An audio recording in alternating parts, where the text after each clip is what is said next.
They told us you cannot produce quality rice. You lack the technology. You lack the standards. You lack the market.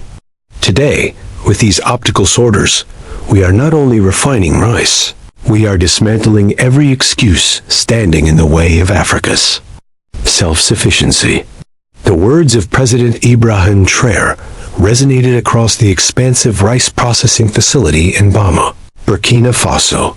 Before him stood 20 gleaming optical sorter machines, their polished steel frames reflecting sunlight streaming through tall windows.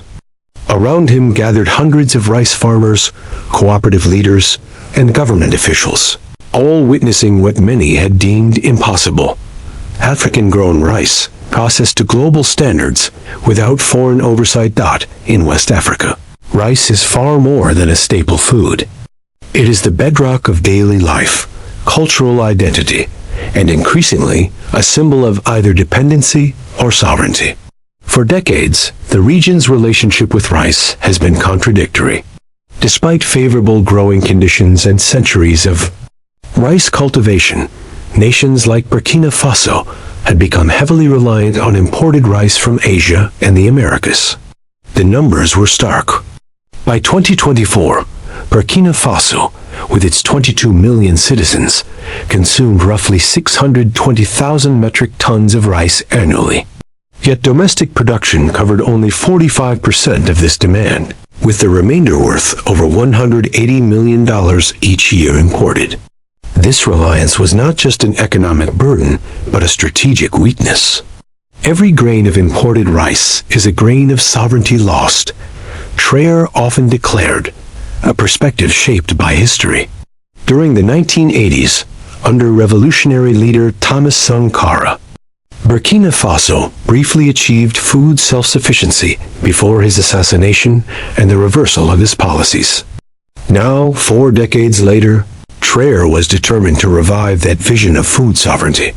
The journey to this moment began 2 years earlier when the National Office of Major Projects conducted an in-depth study of why locally grown rice struggled against imports.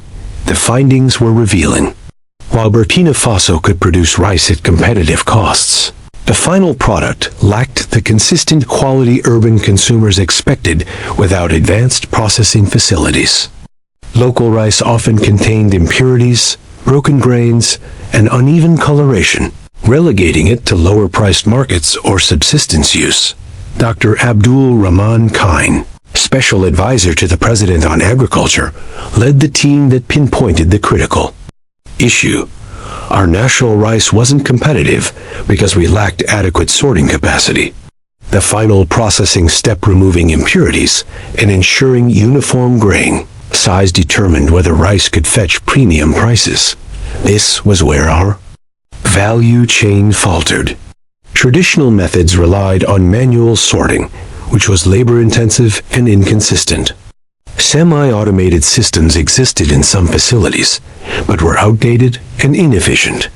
Meanwhile, imported rice benefited from cutting-edge processing in countries like Thailand, Vietnam, and India, giving it a perceived quality edge in urban markets. Solutions seemed clear: acquire modern processing equipment. But here, too, the shadow of dependency loomed. Western and Asian suppliers offered complete rice processing systems, but with exploitative financing terms, restrictive maintenance contracts, and no provisions for technology transfer. These deals would have perpetuated dependency while funneling profits to foreign firms. President Traoré rejected this outright. "We will not trade one form of dependency for another," he declared. "If technology is the barrier to our sovereignty, we will master that technology, not merely rent it from others." This led to the creation of the Rice Processing Technology Initiative, a collaboration between the government, agricultural research institutions, and the newly formed Burkina Faso Engineering Corps. Rather than simply buying foreign equipment, they aimed to develop the capacity to understand, maintain, and eventually produce such technology locally. The initiative began by sending a team of 12 young engineers to study optical sorting technology in countries like Brazil, Malaysia, and Ethiopia, which had developed their own capabilities. While global leaders like Japan and Germany closely guarded their advanced technologies, these emerging economies offered accessible models and were open to knowledge sharing without the exploitative terms demanded by Western firms. Upon their return, the engineers established a research and development facility in Bobo Dioulasso, Burkina Faso's second-largest city. Combining lessons from abroad with local innovations, they began designing optical sorters tailored to West African rice varieties and conditions. The challenges were formidable. Optical sorting technology requires precision optics, specialized sensors, advanced algorithms, and reliable mechanical systems, none of which Burkina Faso had previously produced. Each component posed unique obstacles, from sourcing materials to developing manufacturing processes. Many experts told us this was impossible, recalls Aminata Kohn, a lead engineer on the project. They said a nation like Burkina Faso could not develop such advanced technology. But we understood something they didn't.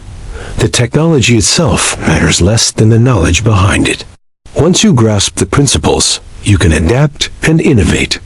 The breakthrough came not from replicating existing machines exactly, but by reimagining them for local needs.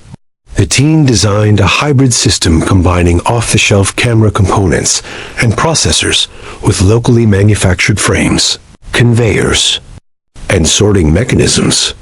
Crucially, they developed software algorithms calibrated specifically for West African rice varieties, which differ from Asian varieties. The first prototype, unveiled in late 2023, showed promising results, but also exposed challenges. The optical recognition system identified impurities and broken grains with 94% accuracy, but the mechanical sorting component often jammed and required frequent maintenance. Power fluctuations, common in Burkina Faso's electrical grid, caused system failures and damaged sensitive components. Rather than viewing these as setbacks, the team treated them as opportunities to learn. The second-generation prototype featured a more durable mechanical system, built-in power stabilization, and the ability to run on solar power during grid outages. By mid-2024, they had a working model capable of processing 1.6 tons of rice per hour, smaller than industrial-scale machines in Asia, but ideal for the cooperative-based processing model envisioned for Burkina Faso.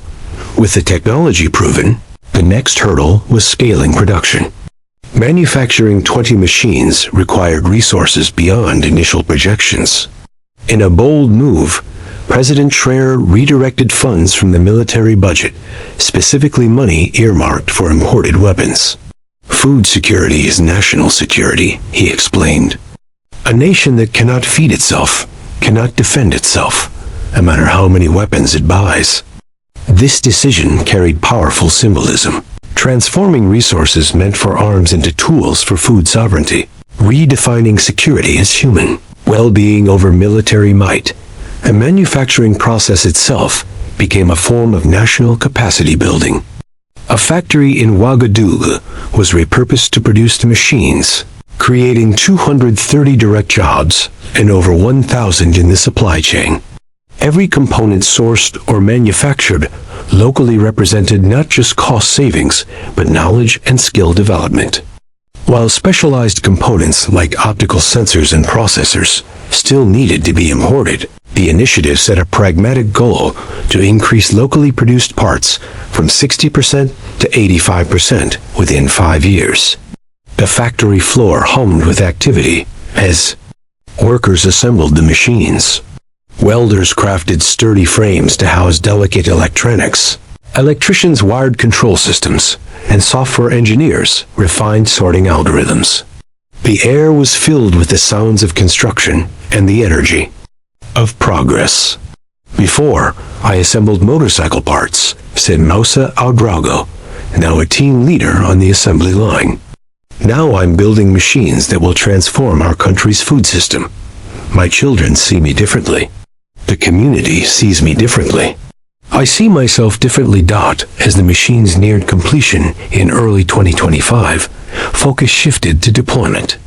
Rather than selling them to private firms, which might prioritize profit over social good, the government provided them to rice farmers' cooperatives in major rice-growing regions like Hautes-Bassins, Cascades, and Boucle du Mahon.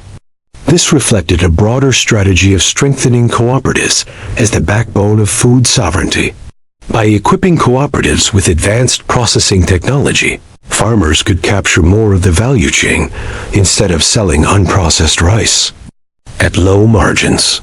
The 20 optical sorters, worth 180 million CFA francs, approximately $300,000, would serve over 20,000 rice farmers organized in cooperatives. Each machine was placed in a community processing center, operated and maintained by cooperative members trained for the task. The training program was as critical as the machines themselves. For 6 weeks, cooperative representatives learned not only how to operate the equipment, but also how to understand its principles, maintain its components, and troubleshoot issues. This knowledge transfer ensured the technology's long-term functionality, avoiding the fate of many imported machines that become inoperable when problems arise. The most valuable part wasn't learning which buttons to press, explained Ibrahim Traoré, a cooperative member from Banfora. It was understanding how the machine thinks, how the cameras see the rice, how the software decides what's good or bad, how the air jets know when to fire. Now, when something goes wrong, we don't panic, we diagnose. The training also covered business management, quality control, and marketing, teaching cooperatives how to package and brand their premium rice, negotiate with urban distributors, and manage processing center finances. Seydou Kabor, a rice processor from Bama, who received one of the machines, expressed what this meant for local producers. Before, we sold our rice at whatever price traders offered because they knew we couldn't process it to compete with imports. Now our rice is as clean and uniform as any imported brand.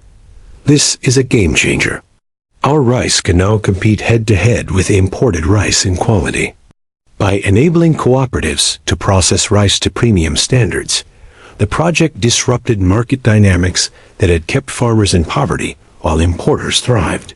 Mariam Oudraogo, a rice farmer and cooperative leader in Banzone, explained the economic shift. Before, we sold unprocessed rice for 175 CFA francs per kilogram. After basic processing, it might fetch 300 CFA francs, but imported premium rice sells for 600 CFA francs or more. Now we can tap into that premium market directly. Profits stay with our farmers, not importers or middlemen.